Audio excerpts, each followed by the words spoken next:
আমি বিএনপির একজন রাস্তায় ভালাই লাগতেছে। আমি খুব বাজে অবস্থায় আছে, আমার আব্বুরে মারতেছে, আমি কি করবো বুঝতেছি না। হ্যালো,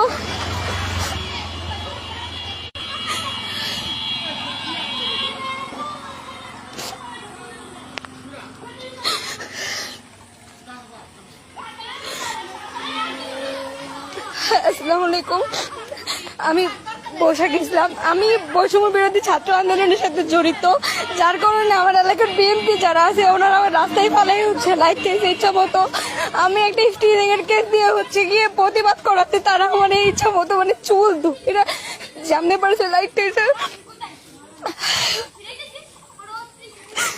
আন্দোলন করা মনে হয় আমাদের জন্য সবচেয়ে বড় ভুল ছিল।